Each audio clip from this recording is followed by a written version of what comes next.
Hello and welcome to another Bodgit and Leggit video. Today we are going to service the 2008 Audi A3 1.4 Turbo. Now we're going to do a full service and we're also going to change the plugs. Now the plugs on these are long life plugs and they are ridiculously expensive, but they do last a few services. You don't have to change them every service, but on this particular service now we're going to change them. So the engine is nice and warm, the car has been ticking over, so the first thing we're going to do is lift her up and take out the oil. Right, the first thing I'm going to do, I'm going to actually take off the oil filter. So I'm just going to give it a good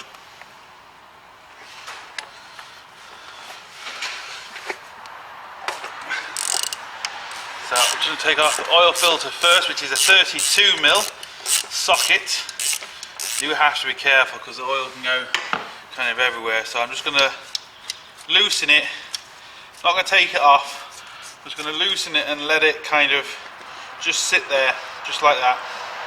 So it's not completely out, but it's loose as you can see. Now we're going to drain the oil from underneath. So now underneath the car, 18mm socket to release the oil. We've got an oil catch drain at the bottom.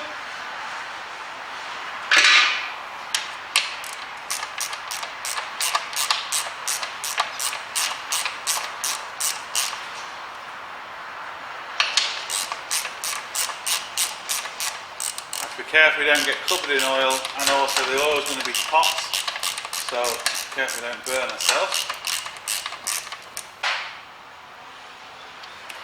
Now, just let that drain away. So I'll turn the camera back on once all that's drained away. Right, so I've just put the bolt back on, and another good thing now, we haven't really got a problem with this one, but depending on where your oil filter is or where your sump plug, you can sometimes get like a line of oil and it builds up around where you've actually drained it from.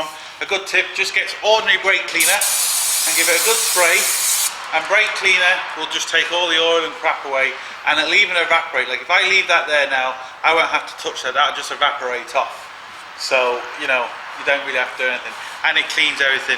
The other good thing about it is if you've got any leaks, you can see if it's a new leak or if it's just old oil that was there. So, I'm going to put this down now, put the oil filter and oil in it. It's a bit tight, but hopefully you can see, so I'm just going to pull out the oil filter now. Just leave it there. And also you want to be careful because these cars come with two different oil filters. They come with a paper type, which is what this is. This is a paper type filter. They also come with a metal filter, and that's the whole housing that you screw onto the engine. They're called metal filters. So we need to now take this filter out of here. Just make sure we've got the right one. As we can see, we can quickly line it up. We know we're right.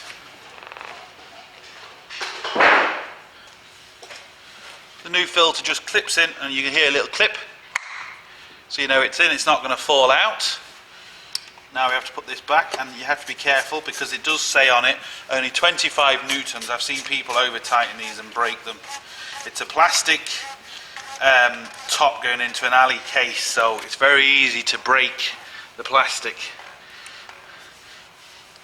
Now there is a seal on them, but in my experience, if it's not leaking, don't go anywhere near it. I've seen so many people put the new seal on and you have problems. If it's leaking, fair enough. If it's not, just leave it. So we'll just tighten this back.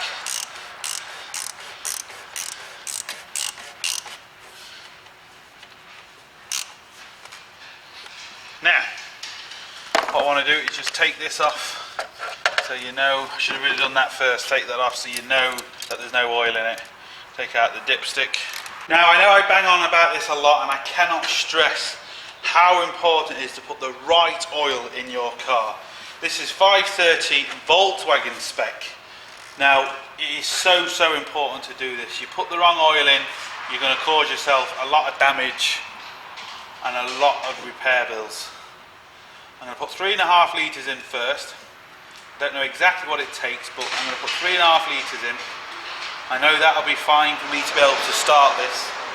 But you've also got to remember, once you put the oil in, there's no point dipping it because the the actual oil filter will take a bit of oil. So I'm going to put 3.5 litres in this, which is enough to start it. Let the oil filter fill up. Then I'm going to dip it to see how much more I'm going to need to put in. Now, I'm just going to start this now. I'm going to wait for the oil light to go off, because once the oil light goes off, we know the oil filter is then filled. I'm going to let it start for about 30 seconds, switch it off, give it another 30 seconds, and I'm going to dip it.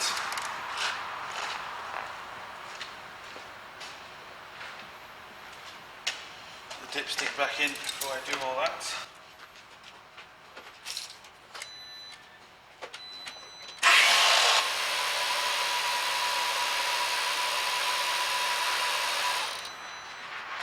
Now it is important, once you put new oil in it, to not rev it. Just leave it to do what it's doing on tick over. So now I can dip this. See. Now hopefully it will show on camera. I'll get it in focus. We maybe need another, just under half a litre I'd say. So as you look at this dipstick, you kind of see like a hashed part of the dipstick. So down where my finger is minimum, and up to here is maximum. So I need just under half a litre I'd say. What I'm going to do next is I'm going to do the plugs. So I'm going to take off this cover here, which has got four torques on it. So the T30s.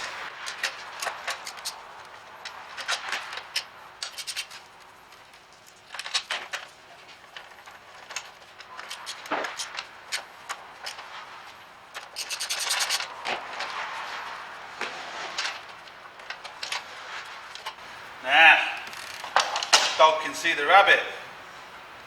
Now as you can see, we've got our 4 coil packs. Now you have to be careful of these, because they're a bit of a nightmare to get out and you don't want to do any damage.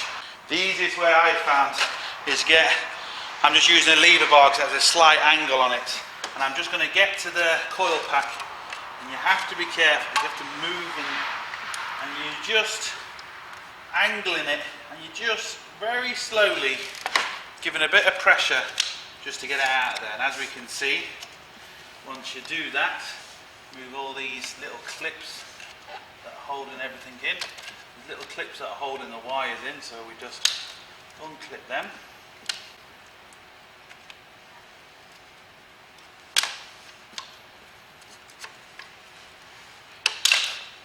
Just like that. That then allows me to take off or take out the coil pack, should I say. Same again, very gently. Work it from both ways. And as you can see, it will pop off kind of nice and easy. You don't want to be forcing any of this, just nice and easy.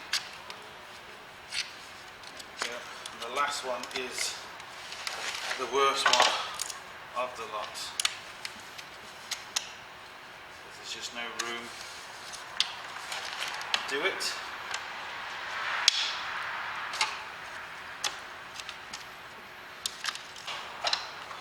It's always the worst one. It's in a really stupid place, Volkswagen.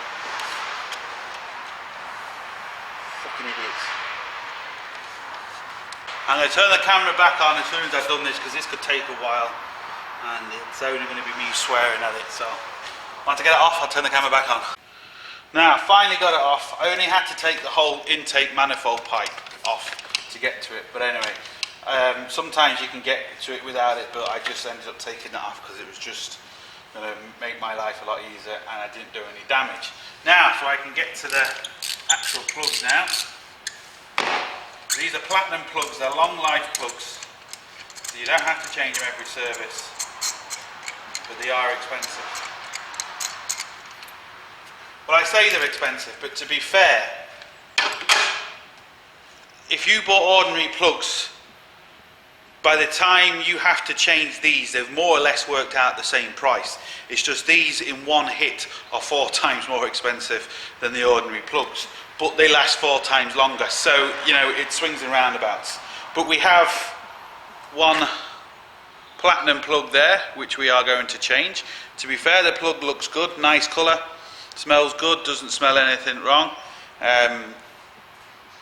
It's always good to smell a spark plug, just so you can see if you can actually tell a lot from a spark plug. If it's all black and it smells bad, you can have a problem. But this is kind of biscuity colour, which is all good.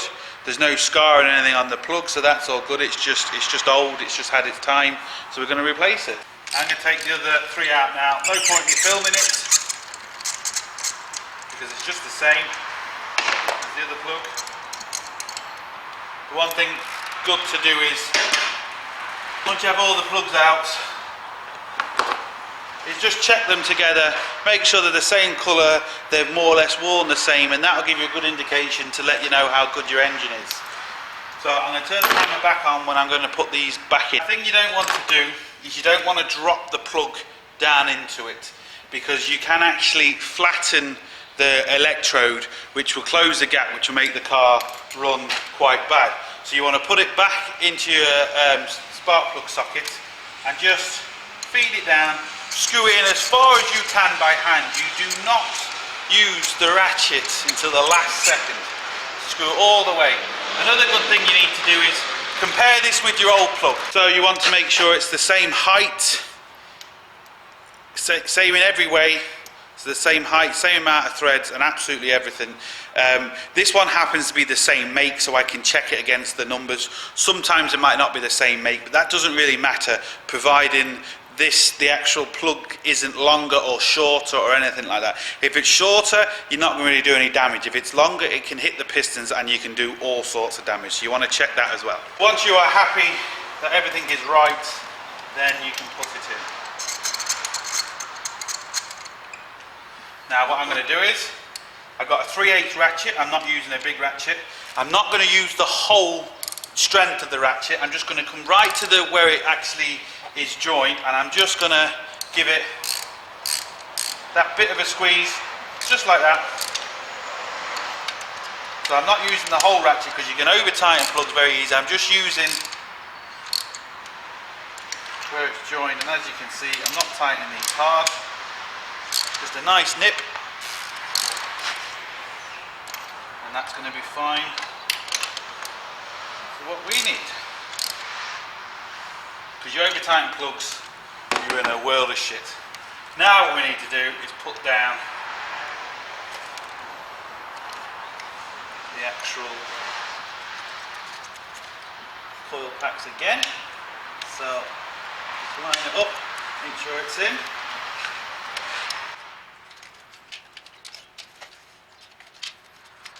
It's in where it's supposed to be, nothing's getting caught.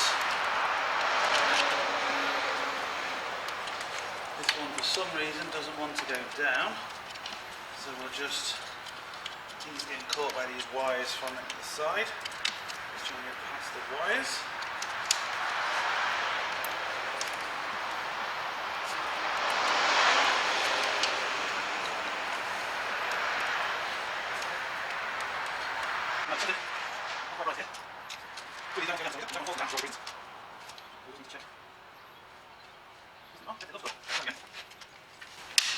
Now, there we go. I'm not sure exactly what happened there, but what I'm going to do now is I'm going to have to put all this back together because I had to disconnect the airflow meter. You don't want to start the car with that because all you're going to do is throw on an engine light, and I've had to disconnect a vacuum pipe here as well, so I'm going to put all that back before I try and start this, just so then I'm not going to cause myself any problems as regards engine lights or anything like that. Should be good to start this.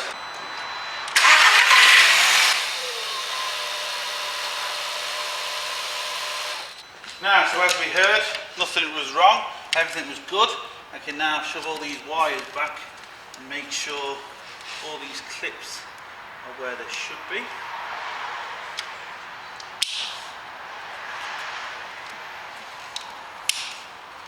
And once I've done that, I'm going to put the cover back on. So put the 4 bolts, put these clips back down, put the cover back on and turn the camera back on, and then we're ready to do the rest. Now, get on to doing the air filter. This is another stupid thing you have to do with these. 4 Phillips screws, you take them off. That's the easy part. Now this is the stupid part. You take the filter out, that's no problem. Just undo that. filter comes out. But as you can see, I don't know if you can see that these lines aren't straight. The filter's a bit compressed. So what you have to do is take that out.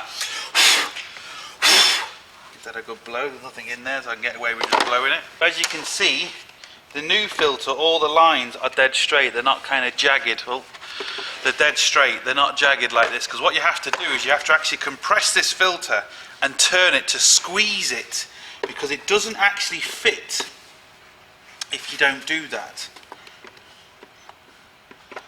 Or is this gonna prove me wrong now?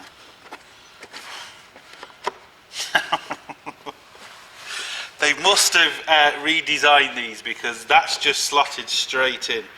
Normally they don't do that. That's just absolutely typical, that. But I'm happy, because that makes my life a lot easier. What you used to have to do is just put them on the floor and kind of compress them a little bit, just a few mil for them to fit in. But they've obviously done whatever they've done, redesigned it, and now we don't have to do that, which is great. Yeah, 4 screws down. I like to do opposites just to give it a nice even. And again, you have to be careful. You don't want to over tighten these, because you can break the housing. It's only plastic, and you can strip the threads inside as well, so you have to be careful.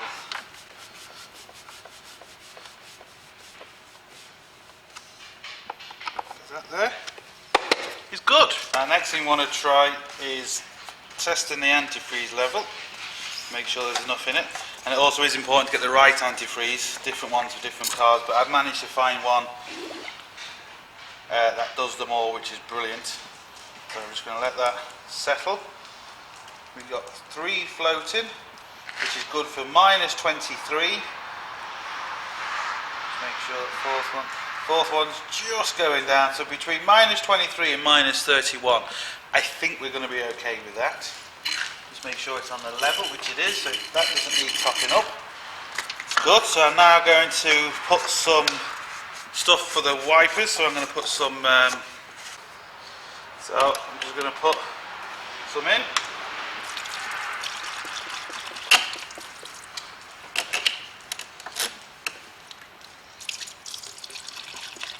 Now that'll be enough.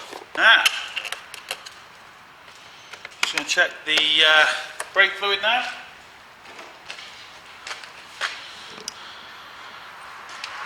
Can't quite see, it's hidden down here, so I'm just going to shake it so I can see the level.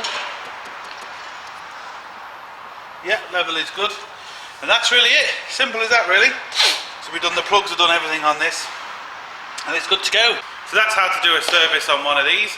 Don't forget to check out the shop, and I'll have the link below and links to my Facebook and everything like that. So yeah, look, hope it helps. Thumbs up and subscribe, and don't forget, get your hands dirty. See you for the next one.